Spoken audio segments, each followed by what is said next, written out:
दोस्तों नमस्कार, जय श्री कृष्णा। मैं चित्रा मुद्गल आपके और मेरे अपने YouTube चैनल आपकी एस्ट्रो पर आप सभी का दिल से स्वागत करती हूँ। आज हम आपसे बात करेंगे अधिक मास के लिए। सबसे पहले तो आप सभी को सावन के महीने की बहुत बहुत शुभकामनाएं। भगवान भोले शिव का, भगवान श्री हरि विष्णु का हम सभी पर आशीर्वाद बना रहे। तो अधिक मास के लिए आप में से कुछ लोगों ने बात करी थी, तो हम बात करते हैं, क्योंकि अधिक मास बहुत शुभ महीना होता है, बहुत पवित्र महीना माना जाता है। अब हुआ ये है कि जब हम देखते हैं, हम आपसे बहुत बार कई बार बात भी कर चुके हैं कि सूर्य की संक्रांति आती है, सूर्य मास होता है और चंद्र मास होता है।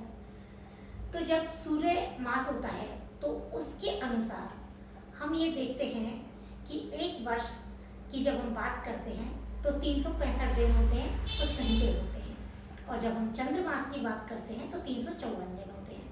तो जब हम सूर्य मास और चंद्र मास की जब काउंटिंग करते हैं तो करीब 11 दिनों का फर्क आता है। तो जब वो भी इनकी काउंटिंग हुई थी और 11 दिन का फर्क आया, तो हर 3 साल बाद ये महीना आता है, ये सब भी आपको पता है। तो 11 दिन जब काउंट करे थे और उनको जोड़ते हैं हम 11 दिन को, तो 30 दिन होते हैं। तो ये हर तीसरे साल में अधिक मास आता है, आप सभी को पता है। तो ये जो 11 दिन काउंट हुए थे, इनका एक मास बना और इस मास का नाम मल मास पड़ा, अधिक मास पड़ा। अधिक हो रहा है तो इसे अधिक मास का नाम दिया गया। अब चूंकि इस महीने का कोई नाम नहीं था तो इसे मल मास रखा गया। इस महीने में ये देखा गया कि कोई भी शुभ कार्य हम नहीं कर सकते हैं, जैसा कि आपका क्वेश्चन था, क्योंकि हम इसमें कोई भी शुभ कार्य नहीं करेंगे, कोई भी मांगलिक कार्य नहीं करेंगे, जैसे शादी है, विवाह है, नामकरण है, गृह प्रवेश है, हम इस महीने में नहीं करते हैं। आप में से कुछ लोगों ने मुझसे पूछा था, अभी शादी के लिए भी फोन आए थे, तो आप समझ जाएंगे, तो मैं इसलिए इसे बोल रही हूँ। लेकिन चूंकि अब इस महीने का कोई नाम नहीं था, तो इस महीने का नाम आप सभी को पता है कि भगवान विष्णु ने अपने नाम पर इस महीने का नाम रखा पुरुषोत्तम मास। तो सबसे पहले तो मैं यही कहूंगी आपसे कि पुरुषोत्तम, हमें इस महीने में उत्तम कार्य करने हैं, ठीक है। अब ये हर 3 साल बाद जब अधिक मास का महीना आता है, तो ये कभी वैशाख में आता है, कभी जेठ में आता है। इस बार ही आप सब लोग बहुत सारी वीडियो सुन रहे होंगे कि इस बार इस महीने का खास महत्व क्यों है, क्यों इतनी सारी बातें लोग बता रहे हैं। तो आप फॉलो भी कर रहे हैं, अच्छी बात है, करनी भी है। कभी भी किसी की भी बात हम सुन लें और अच्छी बात है यदि हम फॉलो करें तो बहुत अच्छी बात है। आप में से भी बहुत सारे लोगों से हम सीखते हैं, ऐसा नहीं है कि सारी ही ज्ञान की बात मैं आपसे शेयर कर रही हूँ। बहुत सारे लोग एक दूसरे से सीखते हैं, क्योंकि सभी में भगवान विष्णु का वास है और सभी को भगवान ने कुछ ना कुछ अवश्य दिया है। तो मैं हमेशा ये कहती हूँ कि हमें सीखते रहना है और आगे बढ़ना है। तो ये जो महीना है, इसका नाम भगवान विष्णु ने अपने नाम पर दिया, और ये सावन के महीने में ये इस बार आ रहा है। तो सावन का महीना भगवान शिव को समर्पित होता है, और पुरुषोत्तम का जो महीना होता है, अधिक मास जो होता है, वो भगवान विष्णु को समर्पित होता है। तो मैं तो अब ये कह रही हूँ आप सभी लोगों से कि ये शिव हरि का महीना है। यहाँ हमें दो शक्तियों का आशीर्वाद मिलने वाला है। हम भगवान शिव की भी सावन के महीने में सभी लोग पूजा कर रहे हैं, व्रत कर रहे हैं, बेलपत्र चढ़ा रहे हैं। तो ये बहुत अच्छी बात है, और भगवान विष्णु का भी हमें महीना मिल रहा है। तो इस महीने को हम ज़्यादा से ज़्यादा पवित्र बनाएं, उत्तम काम करें। अब आप लोग बहुत सारी वीडियो सुन रहे हैं, आप लोगों को बहुत सारा ज्ञान भी है, क्योंकि बचपन से ही हम ये सब चीज़ें देखते आ रहे हैं कि हम मंदिर जाएंगे, भगवान शिव को हम बेलपत्र चढ़ाएंगे, दूध चढ़ाएंगे, बहुत सारी चीज़ें हम अर्पित करते हैं। मैं उस बारे में नहीं जा रही हूँ। मैं सबसे पहली बात तो ये कहूँगी कि भगवान शिव बहुत भोले हैं। तो हम पूजा पाठ बहुत सारा कार्य कर रहे हैं, व्रत कर रहे हैं, उपासना कर रहे हैं, ये हमें जरूर करने हैं, हवन कर रहे हैं, भगवान शिव को हम जल समर्पित कर रहे हैं, रुद्राभिषेक कर रहे हैं। तो ये सब कार्य करने के साथ साथ हमें भगवान शिव जो कि बहुत भोले हैं, तो हमें भोलेपन से कार्य करना है। कोई भी कार्य में हमें ये नहीं दिखाना होता है कि हम ये कर रहे हैं, हमें कोई भी छल कपट नहीं करना है। बहुत सीधे साधे रूप में भी हम भगवान शिव की उपासना कर सकते हैं। ज़्यादा कुछ जैसे बच्चे नहीं कर पाते हैं, तो हम जल अर्पित करें भगवान शिव को, तो भी भगवान शिव, भोले शिव हमें जरूर आशीर्वाद प्रदान करने वाले हैं। यदि सारे आप कार्य कर सकते हैं तो जरूर इस महीने में हम पूजा पाठ, हवन, दान पुण्य जरूर करें। लेकिन फिर भी हम ये काम कर सकते हैं कि सबके प्रति अच्छा सोच सकते हैं। हम इधर पूजा पाठ कर रहे हैं, हवन करा रहे हैं और इधर हम किसी की बुराइयां कर रहे हैं, तो ये गलत है। हमें ये सब नहीं करना है। मन में हम किसी के प्रति छल कपट नहीं रखना है, सीधे भोले बन के रहना है। बाकी सब ऊपर वाला अपने आप ध्यान रखना है।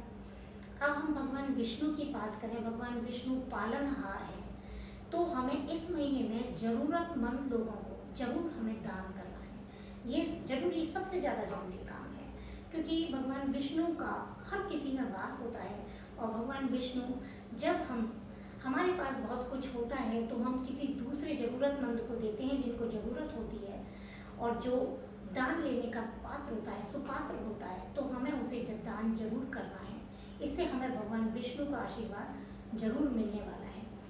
इस महीने में हमें गुस्सा नहीं करनी है, क्रोध नहीं करना है, सब उत्तम विचार रखने हैं। क्योंकि मैंने बताया कि मांगलिक कार्य नहीं करने हैं, तो अब ऐसा होता था कि पूजा पाठ में जब हम लीन रहेंगे कि कोई मांगलिक कार्य नहीं हो रहा है, ऐसा होता आया है, हमने बचपन से देखा है कि इस महीने में जितने भी ज़्यादा वो पूजा पाठ के हम काम कर रहे हैं, तो हमारा मन विचार उसी में लगा रहेगा। तो उसी में लगा रहेगा तो हम किसी की भी बुराई भलाई नहीं करेंगे, किसी की भी निंदा नहीं करेंगे, तो कितनी अच्छी बात है। तो दिन भर हम ओम नमः शिवाय का भी जाप कर सकते हैं, ओम नमो भगवते वासुदेवाय का भी जाप कर सकते हैं। जब भी आप खाना बना रहे हो, खाली बैठे हो, तो आप ये सब कार्य कर सकते हैं। बहुत बड़े बड़े कार्य नहीं कर सकते, तो इन्हें तो हम आसानी से घर गृहस्थी के काम करते हुए भी फॉलो कर सकते हैं। हम किसी को भी प्रसन्न कर सकते हैं, क्योंकि भगवान विष्णु का हमें बहुत आशीर्वाद मिलेगा यदि हम किसी को भी थोड़ी देर के लिए कुछ खुशी का एहसास करा दें, उसमें कुछ अच्छी चीज़ देखी, हमने उसकी तारीफ कर दें, ये बहुत अच्छी बात है। तो वो व्यक्ति आपसे 2 मिनट के लिए भी खुश हो जाता है, तो ये बहुत अच्छी चीज़ रहेगी। ऐसे हम अपनों का आशीर्वाद जरूर लें। जो भी हमारे अपने हैं, हम उनकी तारीफ कर सकते हैं और अपने बड़ों का आशीर्वाद ले सकते हैं। छोटे छोटे बच्चों को हम खुश रख सकते हैं, उनकी भी हम ब्लेसिंग अपने साथ रखें। तो इस तरीके से हम प्रकृति की सेवा करें, पशु पक्षियों की सेवा करें, गाय माता की सेवा करें, तो इन सब से भी हमें दोनों शक्तियों का आशीर्वाद जरूर मिलने वाला है। और जो कोई भी कुछ गलत कार्य कर रहे हैं, उनको भी हम थोड़ा रोक सकते हैं, तो भगवान शिव का हमें आशीर्वाद जरूर मिलने वाला है। हाँ, हम एक चीज़ जरूर ध्यान रखेंगे, क्योंकि दोनों शक्तियों की उपासना हम कर रहे हैं, तो एक तो हमें इस महीने गंदे वस्त्र नहीं पहनने हैं, ये हमें जरूर ध्यान रखना है कि जो भी हम वस्त्र पहने वो साफ और सुंदर पहने, अच्छे पहने, तो बहुत अच्छा रहने वाला है। क्योंकि ऐसा नहीं होता है कि कई लोग कहते हैं ना सादा जीवन उच्च विचार, इसका मतलब ये नहीं होता है कि आप गंदे कपड़े पहने। बिल्कुल हमें वस्त्र साफ और शुद्ध पहनकर ही उपासना करनी है। जब भी हम मंत्र का जाप करें तो बिल्कुल साफ और शुद्ध रहें, तो ये भी बहुत अच्छा रहने वाला है। अब इस महीने में हम 30 वस्तुओं का भी दान कर सकते हैं। किसी भी, जैसे आप मालपुए का दान करो, अन्न का दान करो, फल सब्जियों का दान करो, ये दान करना भी बहुत श्रेष्ठ माना गया है।